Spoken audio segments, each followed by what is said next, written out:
Ok, buenas tardes. El día de hoy vamos a explicar cómo trabajar los datos de una topografía por el método de radiaciones empleando un teodolito.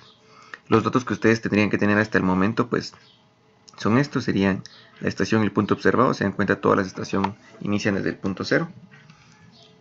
La lectura de hilos que tomaron de cada uno de los puntos, el ángulo vertical del lente y el azimut, que es el ángulo horizontal. El rumbo pues es un dato optativo si ustedes quisieran cambiar el azimut a rumbo, únicamente para referencia. El primer dato importante que vamos a sacar es la distancia.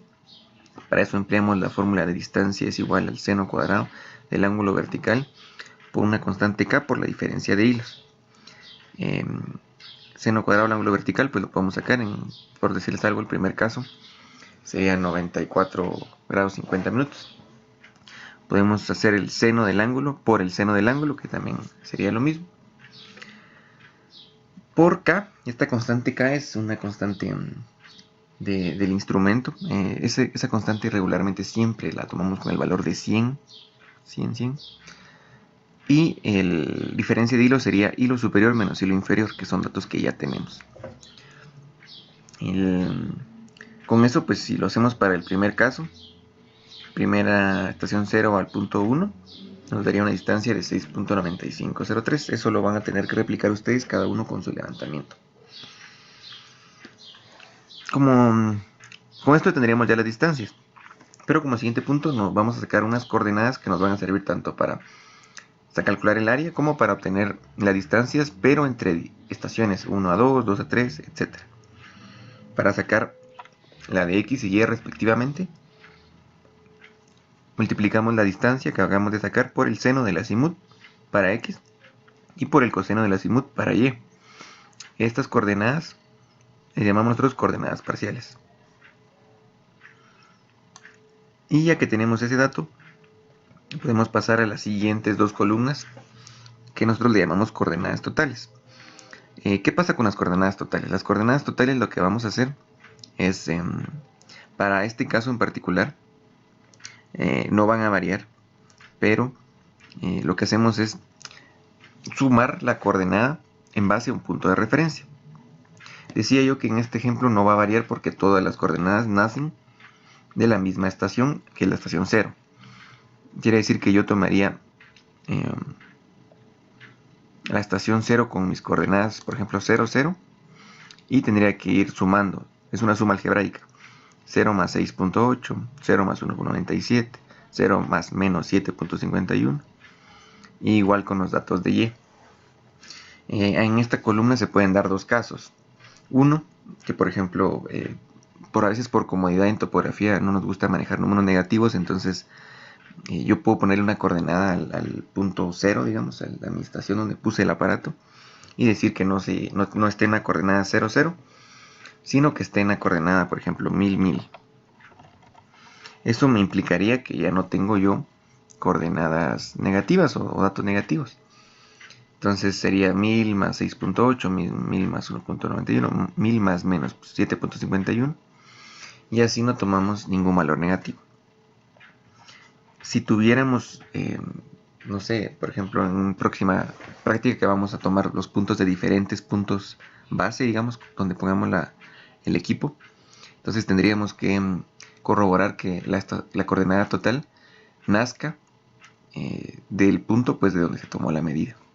Entonces, si tenemos 5 puntos que nacen de la estación 0, pues sumarle a esa coordenada, y si tenemos otros 5 puntos que nacen de otra coordenada, pues trabajarlo por aparte. Luego de tener esa sumatoria, como les repito, 0 más 6.8, 0 más 1.97 y así, yo puedo hacer una operación que es el método matricial, que es para obtener el área.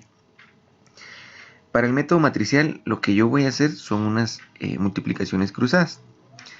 ¿Cómo los hago? Por ejemplo, 6.8 por menos 5.64. Y eso me debe de dar entonces menos 38.42.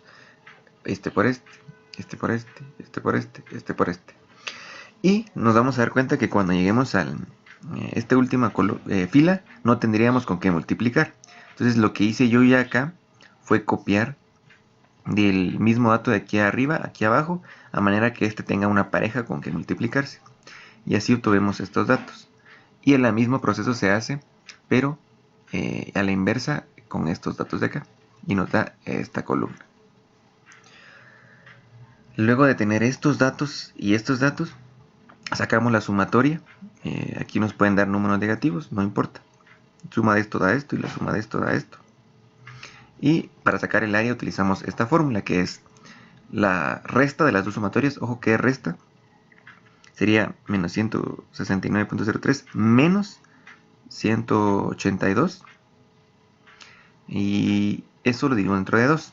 La suma de estas, perdón, la resta de estos me daría este valor de menos 351.84. Y dividido 2 me daría un valor de menos 175.92.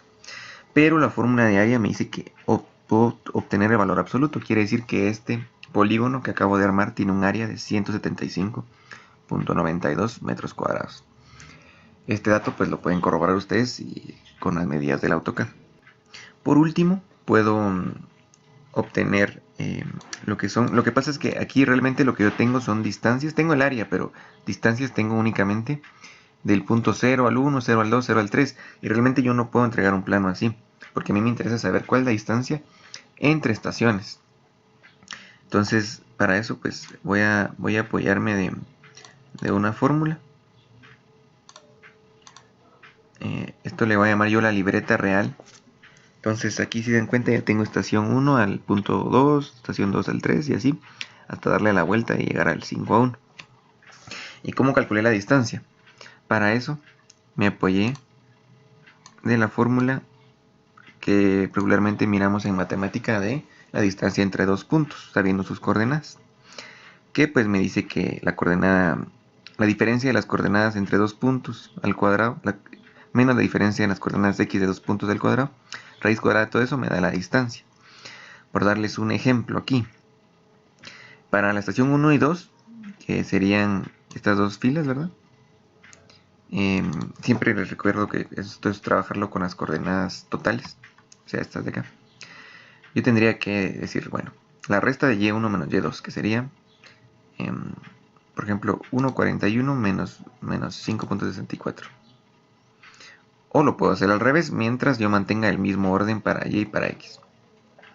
Resto estos dos y los elevo al cuadrado, menos las restas de estos dos elevado al cuadrado.